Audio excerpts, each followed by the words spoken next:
Support comes from the Missouri Forest Products Association. Missouri produces wood pallets, railroad ties, white oak barrels, hardwood floors, and more. Details on the variety of products made in the state are at choosewood.com. It's Monday, November 15th. This is The Gateway. I'm Maria Altman in for Wayne Pratt. Ahead, you probably know TIAA as a manager of retirement accounts. Part of that investment portfolio is Farmland. So some are wary of a Farmland research center founded at the University of Illinois in its name. People that have a worldview that playing the market is what matters aren't thinking about the well-being of those rural communities. That story from Harvest and Investigate Midwest in just a few minutes. But first, the news. St. Louis has lost nearly 400 housing units over the last 5 years as developers rehab multi-unit buildings and convert them into single-family homes. As St. Louis Public Radio's Corinne Ruff reports, the impact is concentrated in South City neighborhoods that are becoming less affordable. Some aldermen are trying to do something about it. Cecilia Boyers has been looking into the impact on communities as more rehabbers turn 2- and 4-unit buildings into single-family homes. She's a graduate student at Washington University's Brown School studying social policy.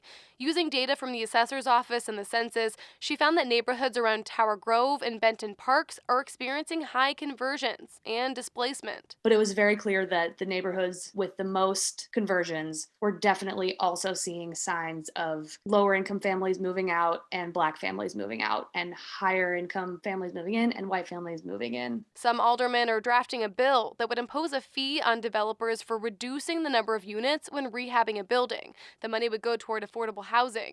I'm Corinne Ruff, St. Louis Public Radio. St. Louis aldermen who are working on redistricting are holding a virtual community meeting tonight at 6 on Zoom. Residents can sign up at the city's website to share their thoughts about the process to reduce the number of wards in the city from 28 to 14, which voters approved more than a decade ago. A virtual community meeting over the weekend had sparse turnout. The Aldermanic Committee says it will continue to tweak drafts of a map this week based on public input before a map goes before the full board for a vote. The board is required to finalize a redistricting map by the end of the year. Illinois is seeing another rise in its COVID cases and hospitalizations as public health officials are bracing for another pandemic winter. State Department of Public Health Director Ngozi Ezike last week told a congressional panel that young people, communities of color, and rural Illinoisans are still the most vaccine hesitant. Ezike requested the federal government consider a misinformation monitoring program so state and local health departments can better prepare to counter emerging conspiracy theories about the vaccine. And so by the time we are actually aware of some of these, ideas that have just permeated and bathed the people, it's a very uphill battle to get on top of that because that news spreads so quickly. Areas of the state with the lowest vaccination rates, like southern Illinois, were hardest hit by COVID's Delta variant this summer, causing severe shortages in ICU beds across the region. The high-tech strategy group BioSTL is looking to play a role in improving health care in rural Missouri. St. Louis Public Radio's Jonathan Ahl reports it's launching a Center for Rural Health Innovation. BioSTL has worked on technology startup efforts and economic development in St. Louis for more than 20 years, but is now looking to add rural health care services to its portfolio. CEO Don Rubin says his organization can help bridge the rural-urban divide. We are all stronger together, all of us together, and all these institutions and organizations and coming together make Missouri an even stronger magnet to attract the very best innovation from around the world to Missouri. Rubin says the new center's focus will be on improved technologies in areas like telehealth and remote therapy. The initial efforts will focus on Missouri and Illinois, but could spread to other Midwestern states. I'm Jonathan Ahl, St. Louis Public Radio.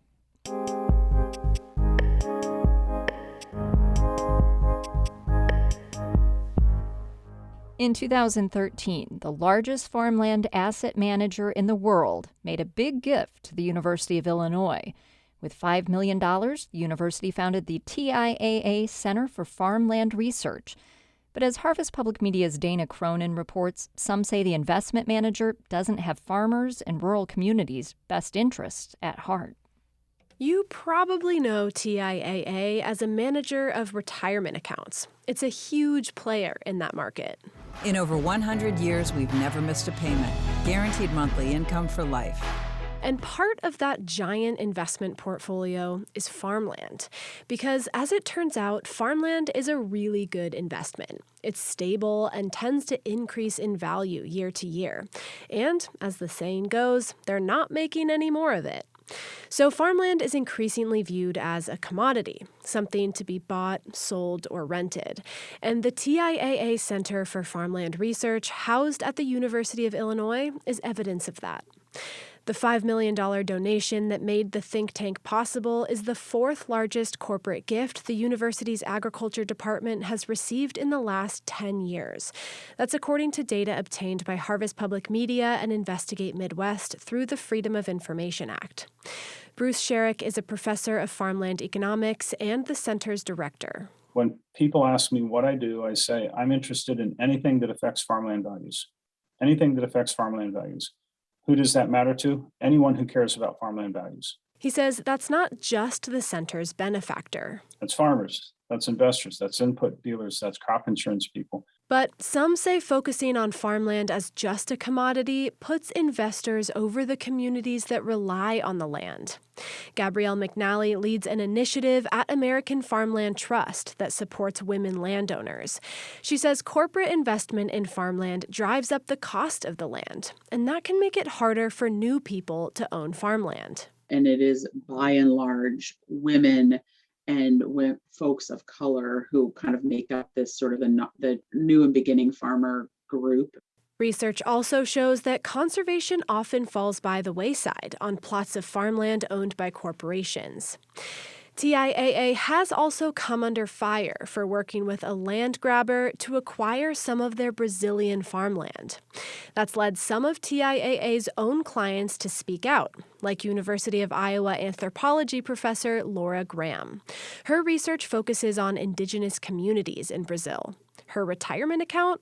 Managed by TIAA. And so it's very ironic that my own retirement is supporting something that my research and my work with communities is in direct opposition to. So she and other University of Iowa faculty demanded transparency and accountability from the investment giant. TIAA declined comment for this story. Sherrick, head of the TIAA Center for Farmland Research back at the University of Illinois, says that controversy hadn't surfaced yet when the university received the gift. But he says that no-strings-attached corporate gift created a model for universities to dedicate themselves to research in perpetuity. State funding had gone away, federal funding had gone away, our extension program finances have gone virtually completely away, so we're substituting for those other sources. Others say this corporate model leaves out rural communities that schools also need to serve. We need to be looking at farm policies which would strengthen small-scale farmers and make land more accessible to them. Doug Hertzler is a senior policy analyst with Action Aid USA. People that have a worldview that playing the market is what matters aren't thinking about the well-being of those rural communities. Hertzler says creating more of these corporate university research partnerships could ultimately hurt those whose livelihoods depend on farmland, farmers. I'm Dana Cronin, Harvest Public Media. That story comes to us from Harvest Public Media and Investigate Midwest. Shula Newman is the executive editor of St. Louis Public Radio, a member-supported service of the University of Missouri-St. Louis. Music by Ryan McNeely of Adult Fur. I'm Maria Altman, and this has been The Gateway.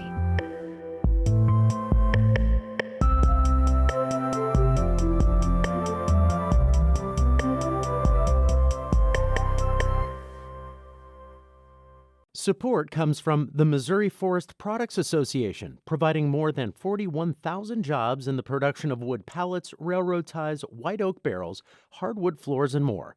Details at choosewood.com.